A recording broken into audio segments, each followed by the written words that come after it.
사도행전 11장 돌파에 들어가시는 하나님. 소식이 빠르게 퍼져서 예루살렘에 있는 지도자와 동료들도 곧 그 이야기를 들었다. 유대인이 아닌 이방인들도 이제 하나님의 메시지를 받아들였다는 소식을 들은 것이다. 베드로가 예루살렘에 돌아오자 그의 옛 동료 가운데 할례를 중시하는 몇몇 사람들이 그를 나무랐다. 당신이 그 무리와 어깨를 맞대고 금지된 음식을 먹으며 우리 이름에 먹칠을 하다니 도대체 어찌 된 일입니까? 그러자 베드로가 그들에게 처음부터 차근차근 설명했다. 최근에 내가 욥바성에서 기도하고 있었는데 비몽사몽간에 환상을 보았습니다. 내 귀퉁이를 줄에 매단 커다란 보자기 같은 것이 하늘에서 내 앞 땅바닥으로 내려왔습니다. 보자기 안에는 가축이며 들짐승이며 파충류며 새들이 가득했습니다. 그야말로 없는 게 없었습니다. 나는 넋을 잃고서 유심히 보았습니다. 그때 한 음성이 들려왔습니다. 베드로야, 어서 잡아먹어라. 나는 말했습니다. 안 됩니다, 주님. 지금까지 저는 부정한 음식은 입에 대본 적이 없습니다. 그 음성이 다시 들려왔습니다. 하나님께서 괜찮다고 하시면 괜찮은 것이다. 그런 일이 3번 있고 나서 보자기가 다시 하늘로 들려 올라갔습니다. 바로 그때 내가 묵고 있던 집에 3사람이 나타났습니다. 가이사랴에서 나를 데리러 온 사람들이었습니다. 성령께서 내게 아무것도 묻지 말고 그들과 함께 가라고 하셨습니다. 그래서 나와 6 동료는 나를 부른 사람에게 갔습니다. 그 사람은 천사가 옆집 사람만큼이나 생생한 모습으로 자기 집에 와서는 욥바로 사람을 보내서 베드로라 하는 시몬을 데려오너라. 그가 너에게 내 생명뿐 아니라 내가 아끼는 모든 사람의 생명까지도 구원할 말을 해줄 것이다. 하고 말했다고 했습니다. 그래서 나는 말을 시작했습니다. 그런데 대여섯 문장도 채 말하기 전에 성령이 그들에게 임하셨는데 처음 우리에게 임하실 때와 같았습니다. 요한은 물로 세례를 주었지만 너희는 성령으로 세례를 받을 것이다 하신 예수의 말씀이 떠올랐습니다. 그러니 내가 묻겠습니다. 하나님께서 우리가 주 예수 그리스도를 믿을 때 우리에게 주신 것과 동일한 선물을 그들에게도 주신다면 내가 어떻게 하나님을 막을 수 있겠습니까? 그들은 베드로가 전한 말을 다 듣더니 잠잠해졌다. 그 의미가 마음 깊이 스며들자 하나님을 찬양하기 시작했다. 이 일이 정말 일어났다. 하나님께서 다른 나라들로 돌파에 들어가셔서 그들의 마음을 열어 생명을 주셨다. 스데반의 죽음으로 촉발된 박해 때문에 사람들이 멀리 페니키아와 키프로스와 안디옥까지 갔으나 그들은 여전히 유대인들과만 말하며 교제하고 있었다. 그때 키프로스와 구레네 출신으로 안디옥에 와 있던 몇몇 사람들이 그리스 사람들과 말하기 시작하며 그들에게 주 예수의 메시지를 전했다. 하나님께서 그들이 하는 일을 기뻐하시며 그들의 일을 인정해 주셨다. 아주 많은 그리스 사람들이 믿고 주님께 돌아왔다. 예루살렘 교회가 이 소식을 듣고 바나바를 안디옥에 보내 상황을 알아보게 했다. 바나바는 도착하자마자 그 모든 일의 배후와 중심에 하나님이 계심을 보았다. 그는 적극적으로 그들과 함께 하면서 그들을 지원했고 남은 평생을 지금과 같이 살도록 그들을 권면했다. 바나바는 선한 사람이었으며 뜨겁고 담대하게 성령의 길로 행하는 사람이었다.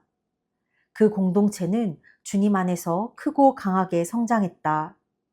그 후에 바나바는 사울을 찾으러 다소로 갔다. 거기서 사울을 만나 안디옥으로 돌아왔다. 그들은 꼬박 1년 동안 그곳 교회에 머물면서 많은 사람들을 가르쳤다. 제자들이 처음으로 그리스도인이라고 불린 것도 안디옥에서였다.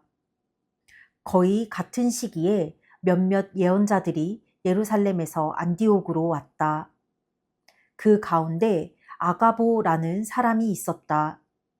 하루는 그가 성령에 이끌려 일어서더니 조만간 극심한 기근으로 나라가 황폐해질 것이라고 경고했다. 기근은 결국 글라우디오 황제 재임 중에 닥쳤다. 제자들은 각자 힘 닿는 대로 유대에 있는 동료 그리스도인들에게 도움이 되는 것은 무엇이든 보내기로 했다. 그들은 그 모은 것을 바나바와 사울 편에 보내 예루살렘의 지도자들에게 전달하도록 했다. 사도행전 12장. 투옥된 베드로가 풀려나다. 바로 그 무렵 헤롯 왕의 머릿속에 교회 구성원 몇몇을 처단할 생각이 들었다. 그는 요한의 형제 야고보를 죽였다. 그 일로 인해 유대인들한테 자신의 인기가 부쩍 높아진 것을 알게 된 헤롯은 이번에는 베드로를 잡아들여 감옥에 가두고 4인조 병사 4개조로 그를 감시하게 했다. 이 모든 일이 유월절 주간에 일어났다. 헤롯은 유월절이 지난 후에 베드로를 공개 처형할 작정이었다. 베드로가 감옥에서 삼엄한 경비를 받고 있는 동안에 교회는 그를 위해 더욱 맹렬히 기도했다. 드디어 헤롯이 그를 끌어내어 처형할 때가 다가왔다. 그날 밤 베드로는 양쪽에 한 명씩 두 병사 틈에 쇠사슬로 묶여 있으면서도 아기처럼 잘 잤다. 문에는 경비병들이 감시하고 있었다. 헤롯은 빈틈을 보이지 않았다. 갑자기 한 천사가 베드로 곁에 나타나고 감옥에 빛이 가득했다. 천사가 베드로를 흔들어 깨웠다. 서둘러라. 그의 팔목에서 쇠사슬이 벗겨졌다. 천사가 말했다. 옷을 입고 신발을 신어라. 베드로는 시키는 대로 했다. 그러자 천사가 말했다. 내 겉옷을 들고 여기서 나가자. 베드로는 따라가면서도 그가 정말 천사라고는 믿지 않았다. 그는 자기가 꿈을 꾸고 있다고 생각했다. 그들은 첫째 경비병을 지나고 둘째 경비병을 지나 시내로 통하는 철문에 이르렀다. 그들 앞에서 문이 저절로 활짝 열렸다. 어느새 그들은 바람처럼 자유롭게 거리에 나와 있었다. 첫 교차로에서 천사는 베드로를 두고 자기 길로 갔다. 그제야 베드로는 그것이 꿈이 아닌 것을 알았다. 이런 일이 정말로 벌어지다니 믿기지 않는다. 주님이 천사를 보내셔서 헤롯의 악하고 옹졸한 수작과 구경거리를 기대하는 유대인 폭도에게서 나를 구해주셨다. 놀라움에 고개를 저으며 그는 요한 마가의 어머니 마리아의 집으로 갔다.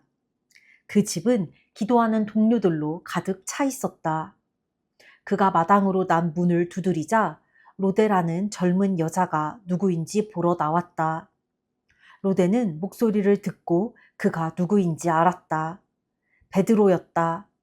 그녀는 너무 흥분한 나머지 베드로를 길에 세워두고 문을 열어주는 것도 잊은 채 그가 왔다는 사실을 모두에게 알렸다.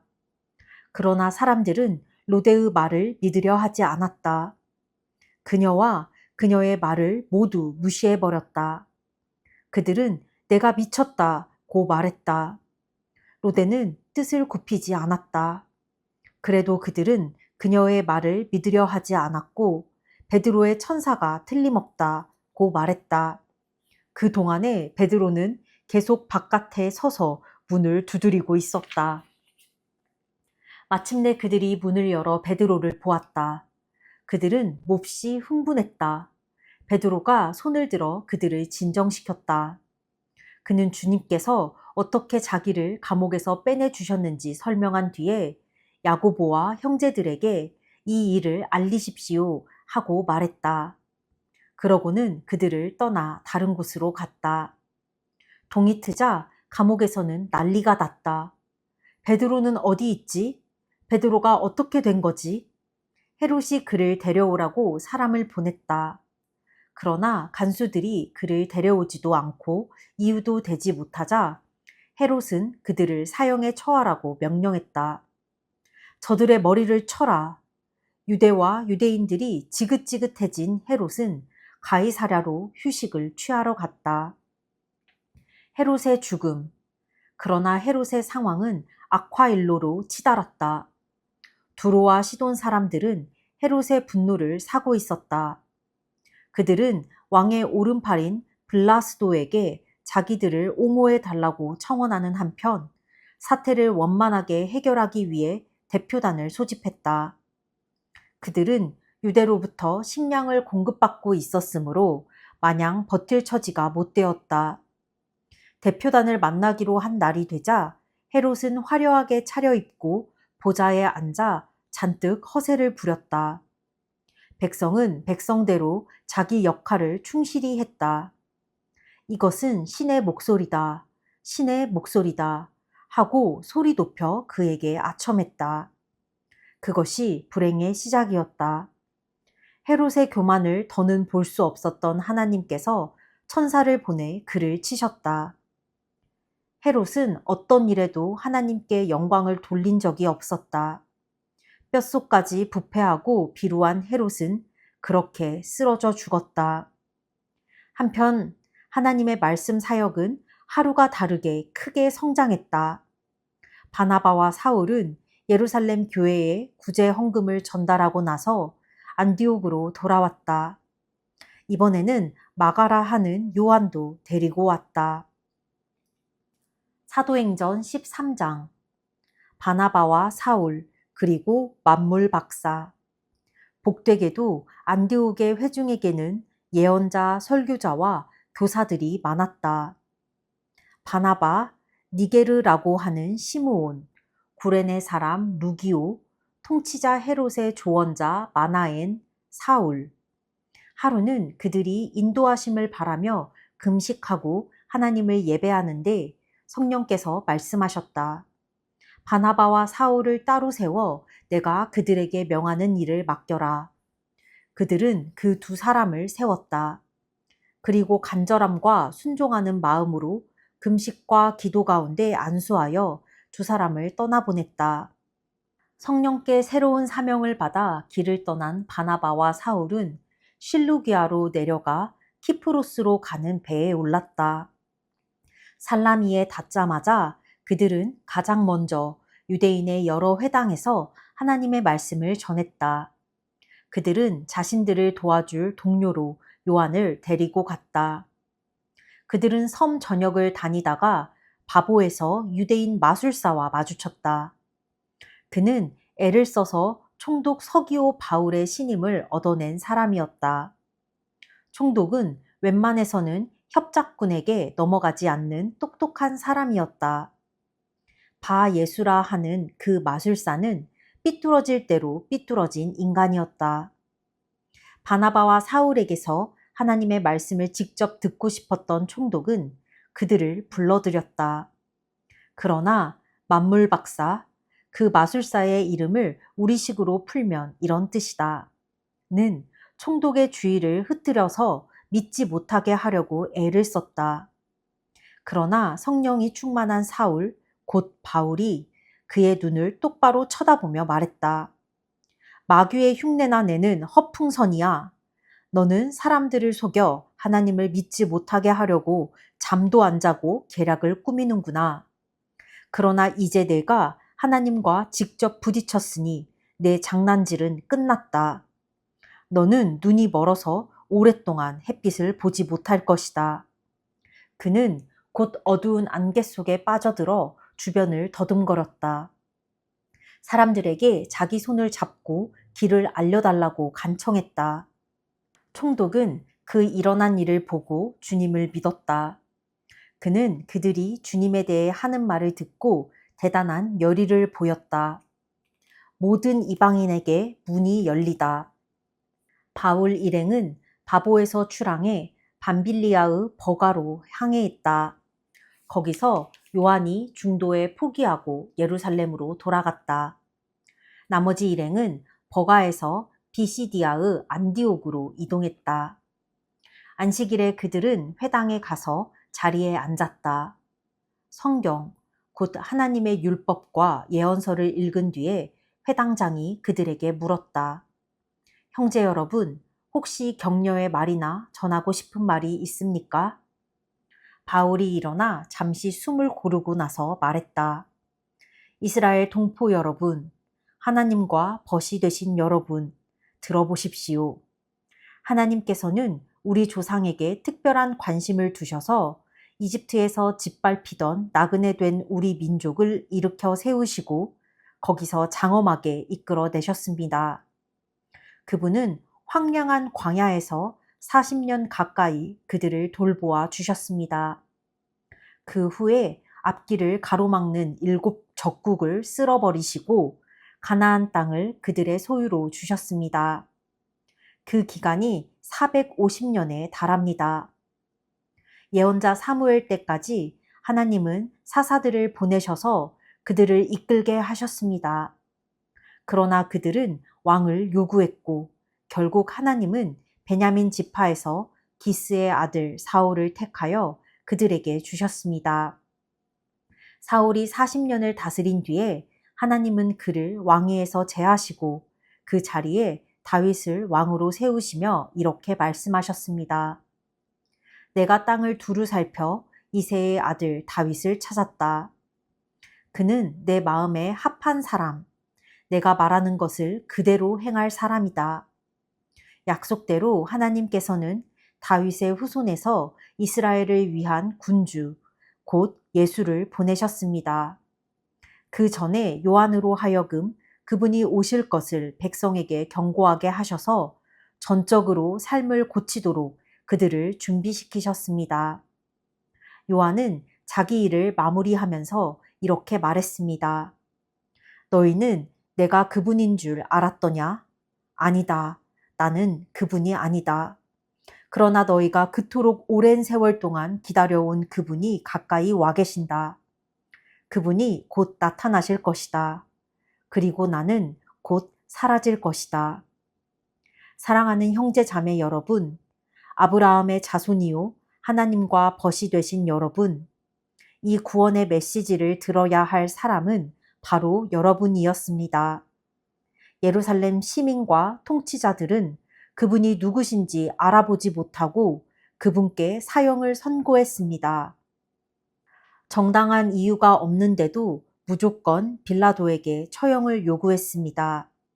그들은 예언자들이 말한 그대로 행한 것입니다. 그들은 안식일마다 회당에서 예언자들의 글을 읽으면서도 정작 자신들이 그 예언자들의 각본을 글자 그대로 따르고 있다는 사실을 몰랐습니다. 예언자들의 말대로 다 행한 뒤에 그들은 그분을 십자가에서 내려다가 무덤에 두었습니다. 그러나 하나님께서 그분을 죽음에서 다시 살리셨습니다. 그 후에 그분은 갈릴리 시절부터 그분을 잘 알던 이들에게 여러 곳에서 여러 번에 걸쳐 나타나셨고 바로 그들이 그분의 살아계심을 계속해서 증거하고 있습니다. 이것은 논쟁의 여지가 없는 사실입니다. 오늘 우리도 여러분에게 복된 소식을 가져왔습니다. 그것은 바로 하나님께서 우리 조상에게 하신 약속이 그 후손인 우리에게 성취되었다는 메시지입니다. 시편 2편에 정확히 기록된 것처럼 하나님께서 예수를 살리셨습니다. 내 아들, 내 소중한 아들아, 오늘 내가 너를 기뻐한다. 그분을 죽은 자들 가운데서 살리실 때 하나님은 영원히 그렇게 하신 것입니다. 그 예수가 썩고 부패한 것으로 다시 돌아가실 일은 없습니다. 그래서 이사야는 내가 다윗의 약속된 축복을 너희 모두에게 주겠다고 한 것입니다. 시편 기자도 이렇게 기도했습니다. 주님께서는 주님의 거룩하신 분이 썩고 부패한 것을 다시 보지 않게 하실 것입니다. 물론 다윗은 하나님이 맡기신 일을 다 마치고 나서 오늘까지 긴 세월을 흙과 재가 되어 무덤 속에 있습니다. 그러나 하나님이 살리신 예수는 흙과 재가 되는 일이 없습니다. 내가 참으로 사랑하는 친구 여러분, 여러분에게 죄 용서의 약속이 주어진 것은 바로 부활하신 이 예수 때문임을 아시기 바랍니다. 그분은 모세의 율법이 결코 해낼 수 없었던 일을 믿는 사람들 안에서 모두 성취하십니다. 부활하신 이 예수를 믿는 사람은 누구나 하나님 앞에서 선하고 의롭고 온전하다고 선포됩니다. 이것을 가볍게 여기지 마십시오. 다음과 같은 예언자의 설교가 여러분을 묘사한 것이어서는 안 될 것입니다. 조심하여라, 비웃는 자들아. 뚫어지게 보아라. 너희의 세상이 산산조각 나는 것을. 내가 바로 너희 눈앞에서 일을 행할 것인데 그 일이 눈앞에 닥쳐도 너희는 믿지 않을 것이다. 예배가 끝나자 바울과 바나바는 다음 안식일에도 설교해달라는 초청을 받았다. 모임이 끝나자 아주 많은 유대인과 유대교 개종자들이 바울과 바나바를 따라갔다.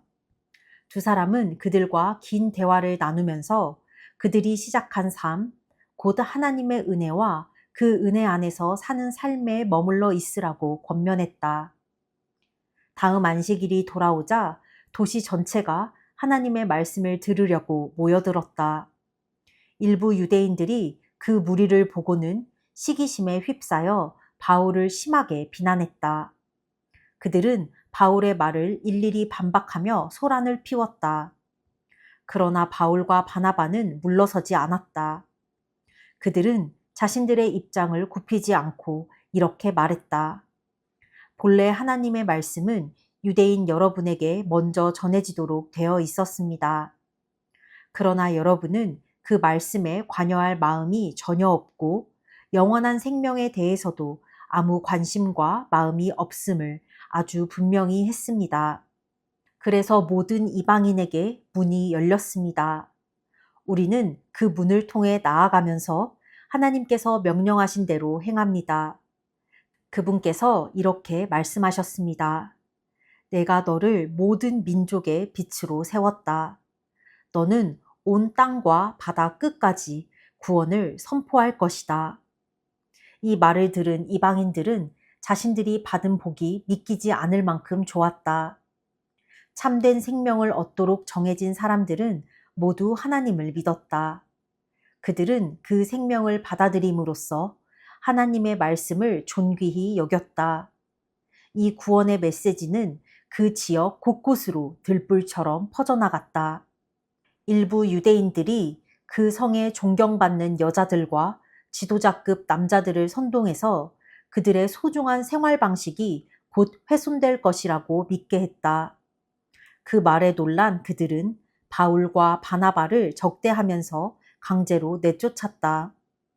바울과 바나바는 마음에서 그 일을 떨쳐버리고 다음 성인 이고니온으로 향했다. 행복한 두 제자는 기쁨과 성령이 흘러 넘쳤다. 사도행전 14장. 바울과 바나바는 이고니온에 도착하여 늘 하던 대로 유대인 회당에 가서 메시지를 전했다. 메시지는 유대인과 이방인 양쪽 모두를 설득시켰다. 그 수가 적지 않았다. 그러나 믿지 않는 유대인들이 바울과 바나바에 대한 허위 사실을 유포하여 사람들의 마음에 불신과 의혹의 씨를 뿌렸다. 두 사도는 거기에 오랫동안 머물면서 거리낌 없이 드러내놓고 담대히 말했다. 그들은 하나님의 선물에 관한 확실한 증거를 제시했고 하나님은 기적과 이적으로 그들의 사역을 확증해 주셨다. 그러나 그때 여론이 갈라져 유대인 편에 서는 사람들도 있고 두 사도 편에 서는 사람들도 있었다. 어느 날 유대인과 이방인으로 구성된 한 무리가 지도자들의 지휘하에 자신들을 습격하려는 것을 알게 된 두 사람은 루가오니아와 루스드라, 더베와 인근 성으로 급히 피했다. 그들은 거기서도 메시지를 전했다. 신인가 사람인가? 루스드라에 걷지 못하는 사람이 있었는데 그는 태어날 때부터 걷지 못해 앉아서 지냈다. 그 사람이 바울의 말을 듣고 있었다. 바울이 그의 눈을 들여다보고는 그가 하나님의 일을 위해 준비되었고 믿으려고 하는 것을 알았다. 바울은 모두가 들을 수 있게 큰 소리로 말했다. 일어서시오. 그 사람은 순식간에 일어섰고 마치 평생 걸어 다닌 사람처럼 걷기도 하고 껑충껑충 뛰기도 했다. 우리가 바울이 한 일을 보고 흥분해서 루가오니아 말로 외쳤다. 신들이 내려오셨다. 이 사람들은 신이다. 그들은 바나바를 제우스라고 부르고 바울을 헤르메스라고 불렀다. 바울이 주로 말을 했기 때문이다. 인근 제우스 신당의 제사장이 행렬을 준비했다. 소와 깃발과 사람들이 문 앞에까지 늘어서서 제사를 준비했다. 바나바와 바울이 마침내 사태를 파악하고는 그들을 말렸다. 그들은 팔을 흔들어 행렬을 저지하며 외쳤다. 도대체 무엇을 하는 것입니까? 우리는 신이 아닙니다. 우리도 여러분과 같은 사람입니다. 우리는 여러분에게 메시지를 전하기 위해 여기에 왔습니다. 신인이 뭐니 하는 어리석은 미신을 버리고 살아계신 하나님을 받아들이도록 여러분에게 권하려고 온 것입니다. 우리가 하나님을 만들 수 없습니다. 하나님께서 인간과 만물, 하늘과 땅과 바다와 그 안에 있는 모든 것을 만드셨습니다. 우리 앞선 세대에는 하나님께서 각 나라마다 자기 길을 가게 두셨습니다. 그러나 그때에도 하나님께서는 아무 단서 없이 버려두신 것이 아닙니다. 그분은 좋은 자연을 만들어 주셨고 비를 내려 주셨으며 풍작을 주셨습니다. 여러분의 배가 부르고 마음이 즐거운 것은 여러분의 행위로는 누릴 수 없는 하나님의 선하심에 대한 증거였습니다. 그들이 급히 열변을 토하고 나서야 그들을 신으로 모시려는 무리의 제사 행위를 겨우 막을 수 있었다. 그 후에 유대인들 일부가 안디옥과 이고니온에서부터 바나바와 바울을 쫓아와서 변덕스러운 무리를 부추겨 그들에게 악감정을 품게 했다. 그 무리가 의식을 잃을 정도로 바울을 때리고 성 밖으로 끌고 가 죽도록 내버려 두었다. 그러나 제자들이 그를 둘러서자 바울은 의식을 되찾고 일어났다. 그는 다시 성 안으로 들어가서 이튿날 바나바와 함께 더베로 떠났다. 안디옥으로 돌아오다. 바울과 바나바는 더베에서 메시지를 선포하고 든든한 기둥이 될 제자들을 세운 뒤에 오던 길로 되돌아가서 루스드라와 이고니온을 거쳐 안디옥에 이르렀다.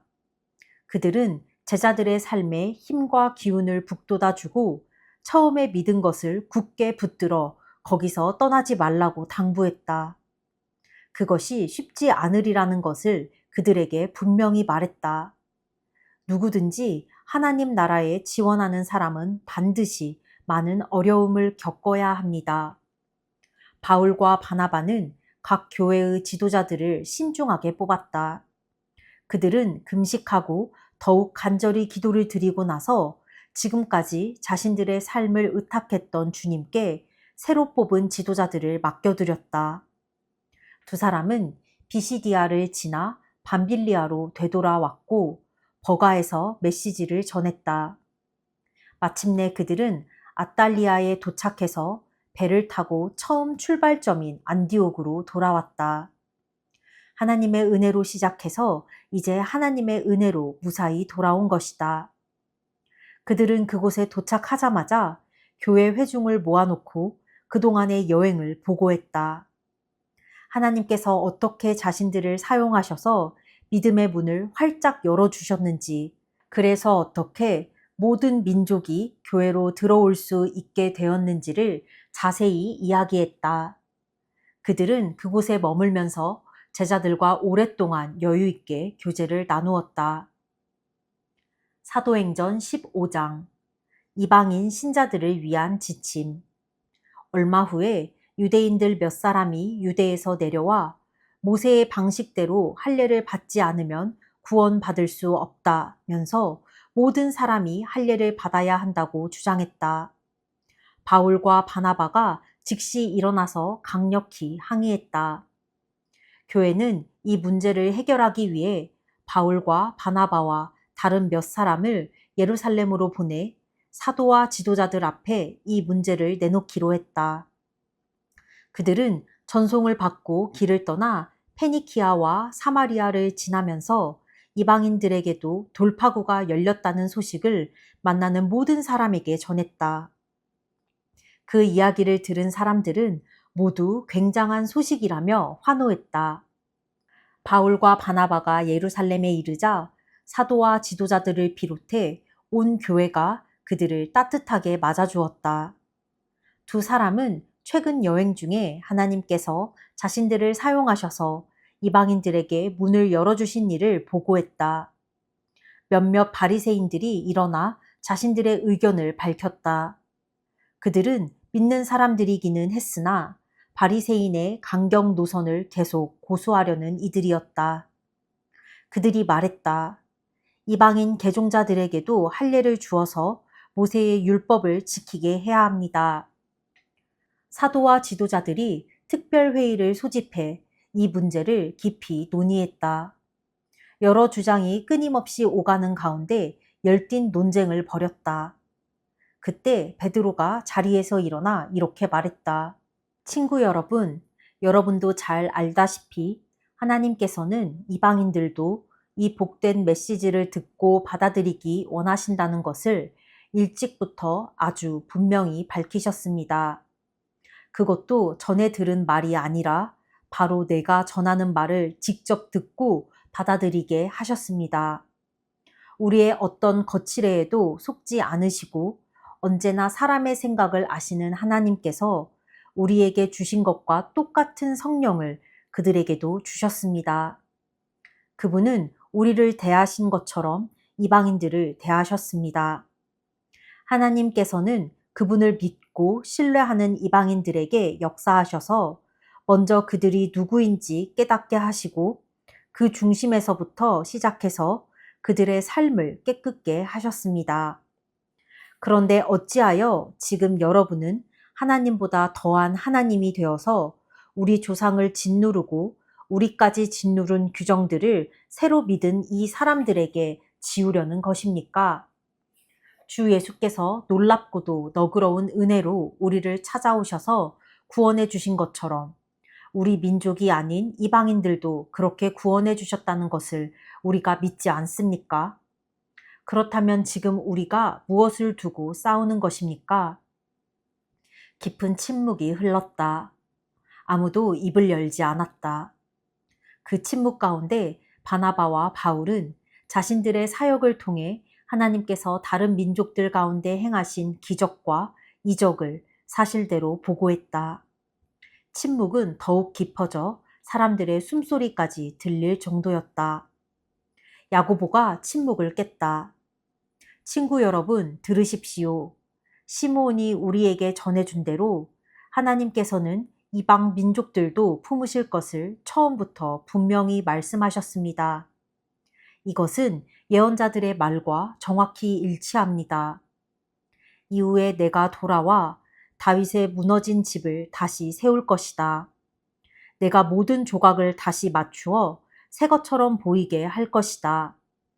이방인들도 구하는 자는 찾게 되고 갈 곳을 얻게 되며 모든 이방 민족도 내가 하는 일을 알게 될 것이다.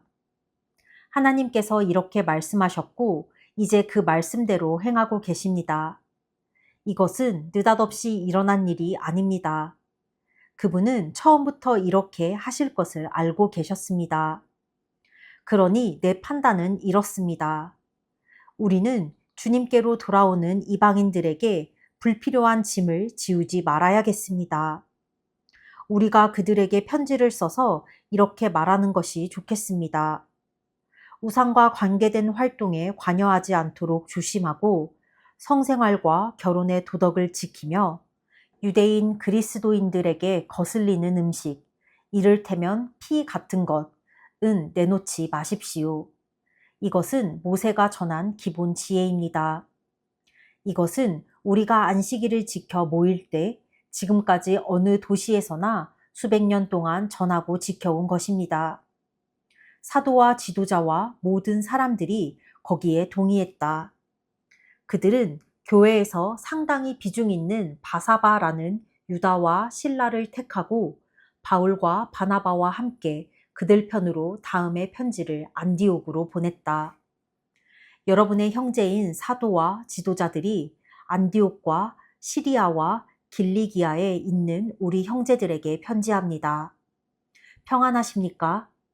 우리 교회의 몇몇 사람들이 여러분에게 가서 여러분을 혼란스럽고 당황스럽게 하는 말을 했다는 소식을 들었습니다. 알아두십시오. 우리는 그들에게 아무런 권한도 준 적이 없습니다. 그들은 우리가 보낸 사람들이 아닙니다. 우리는 우리를 대표할 사람들을 뽑아서 우리의 귀한 형제인 바나바와 바울과 함께 여러분에게 보내기로 만장일치로 결의했습니다. 우리는 여러분이 신임할 만한 사람, 곧 유다와 실라를 뽑았습니다. 그들은 우리 주 예수 그리스도를 위해 몇 번이나 죽음까지도 마다하지 않은 사람들입니다. 우리는 그들이 여러분을 대면해서 우리가 쓴 내용이 사실임을 확증해 주도록 그들을 보냅니다. 성령과 우리는 꼭 필요한 최소한의 책임 외에는 여러분에게 어떤 무거운 짐도 지워서는 안 된다고 생각합니다. 여러분은 우상과 관계된 활동에 관여하지 않도록 조심하고 유대인 그리스도인들에게 거슬리는 음식, 이를테면 피 같은 것은 내놓지 말며 성생활과 결혼의 도덕을 지키십시오.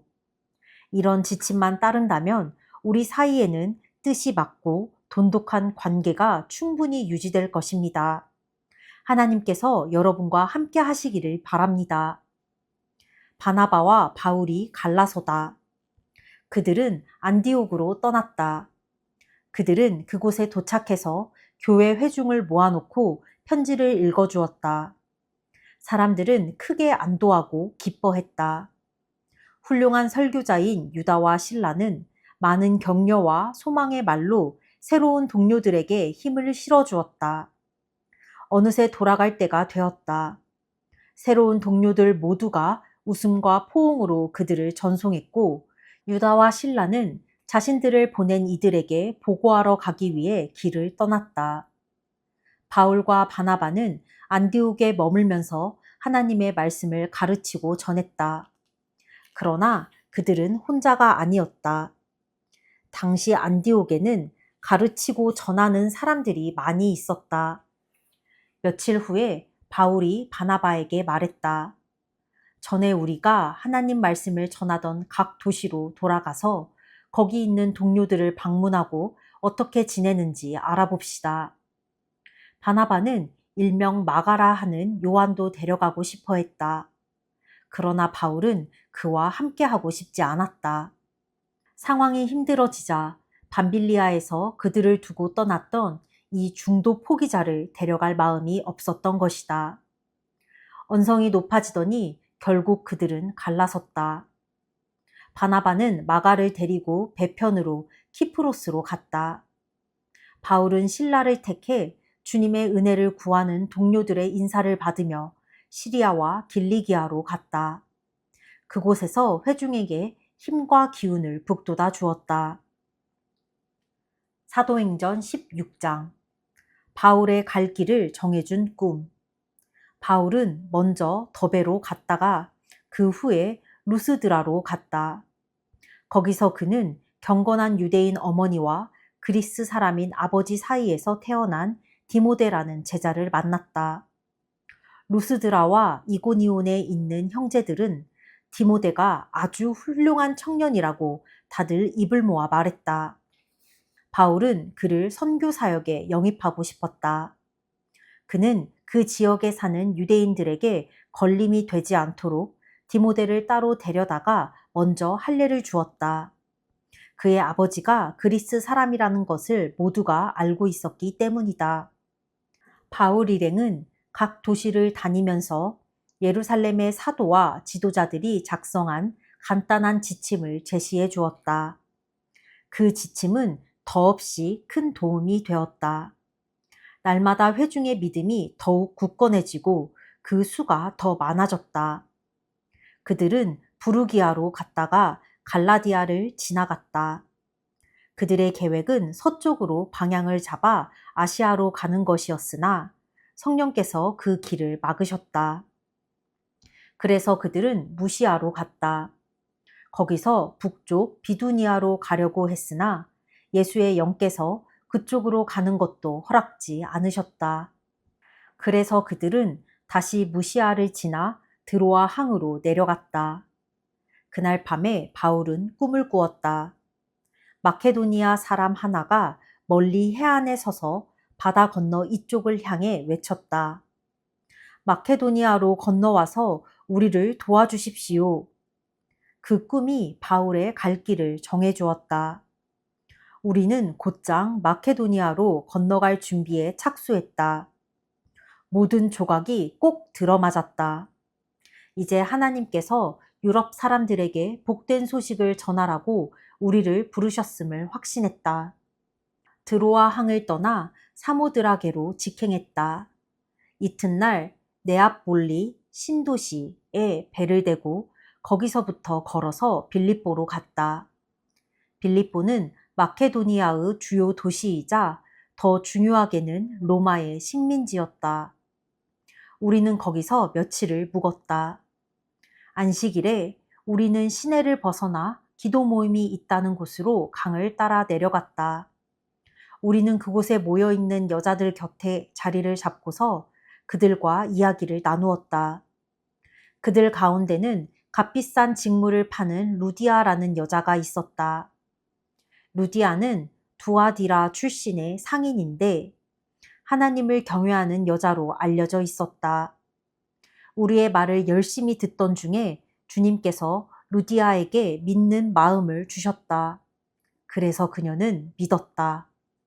루디아는 자기 집에 있는 모든 사람과 함께 세례를 받은 뒤에 우리를 대접하고 싶은 마음에 이렇게 말했다. 내가 이 일에 당신들과 하나이며 참으로 주님을 믿는 줄로 당신들이 확신한다면 우리 집에 오셔서 머물러 주십시오. 우리는 주저했으나 그녀는 절대로 우리의 거절을 받아들일 태세가 아니었다.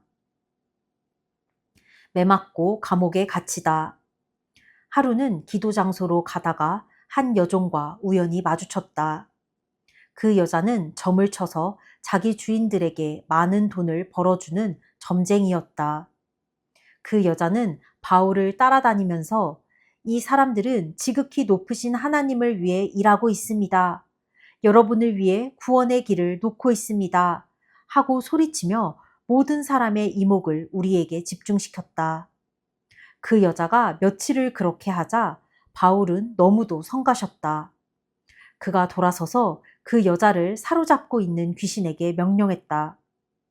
예수 그리스도의 이름으로 명한다. 나오너라.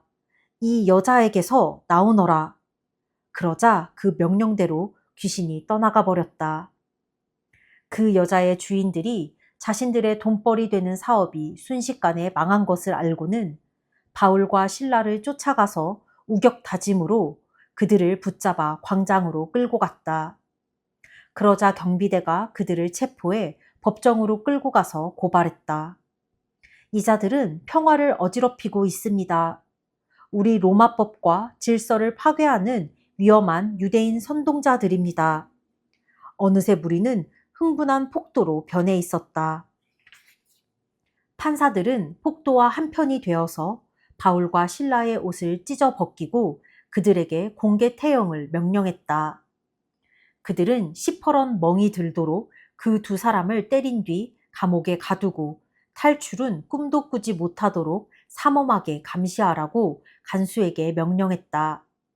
간수는 명령대로 감시가 가장 삼엄한 감옥에 그 두 사람을 가두고 발에 족쇄를 채웠다.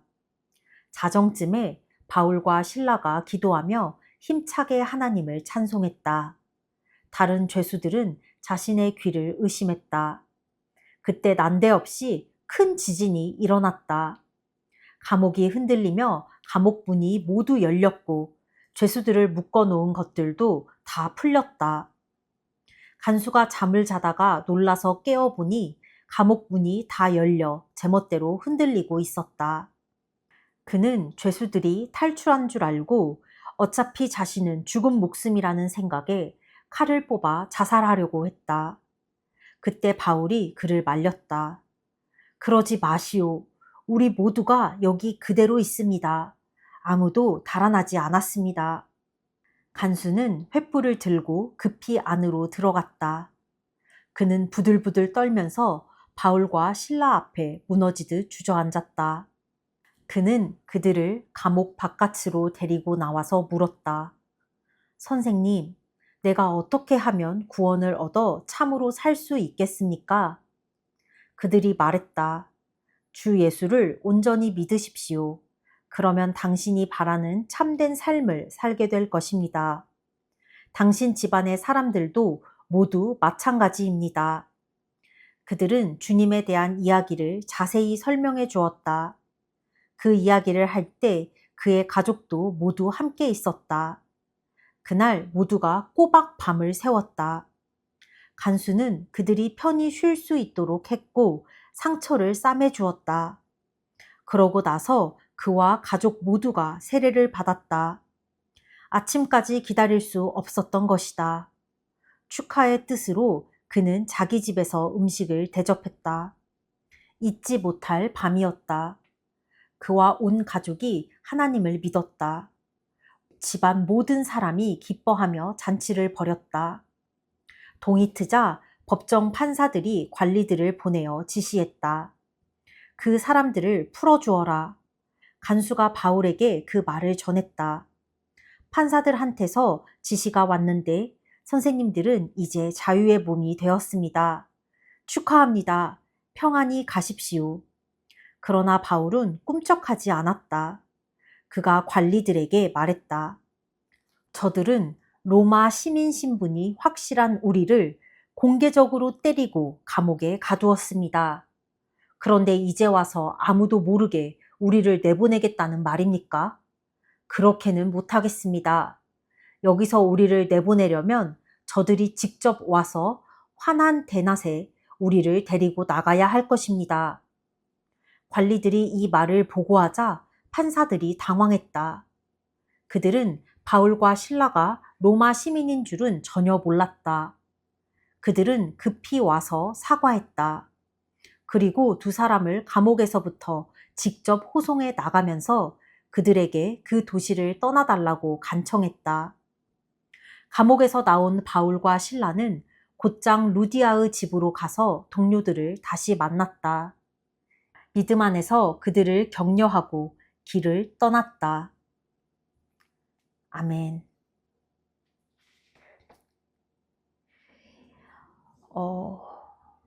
바울과 바나바의 전도 여행, 그리고 바울과 실라의 이제 전도 활동이 나오게 되는데, 어떻게 보면 바울은 이게 사울이었는데, 바울은 그 전에 예수님을 믿는 사람들을 엄청 핍박했던 사람이야. 그냥 단순히 방관이 아니라 자기가 직접 나서서 찾아가 죽이고 막 잡아들이고 가두고, 그러한 일에 누구보다도 앞장섰던 사람인데, 하나님을 인격적으로 만나고 나서 그의 삶이 변화되고 아예 예수님을 전하는 사도가 돼. 그 무엇보다도 강경하게 예수는 살아계시다. 예수는 부활하셨다. 하나님의 아들이시다. 예수님을 통해서 하나님 나라에 임할 수 있다를 전하는 사람이 돼. 또한 뿐만 아니라 베드로를 통해서 이방인들에게도 하나님의 복음의 문이 열렸다는 것을 알자마자 온 지역을 돌아다니면서 예수님의 말씀을 전해. 예수님의 말씀을 전해. 이렇게 하나님을 인격적으로 만난 사람은 인생이 뒤집어진다. 진짜 upside down. 단순히 변화되었다 라는 말로는 설명할 수 없다. 진짜 그냥 머리부터 발끝까지 사람의 마음과 생각과 모든 것이 다 뒤집어진다. 왜냐면 하나님이 나의 주인이심을 알기에, 나의 인생의 주권자이심을 알기에, 하나님이 나의 인생을 인도하시고 나의 모든 것을 책임지시는 분이다 라는 걸 알기에, 내가 처음 만났던 하나님과 인격적인 그 첫 만남이 있었던 그 첫사랑을 다시 한번 복귀하고, 내가 이 가정 안에서 그리고 이 세상 안에서 하나님을 인격적으로 만난 사람은 어떻게 살아가야 되는가를 다시 한번 돌아보는 그런 하루를 보내야겠다. 오늘은 여기까지. 끝!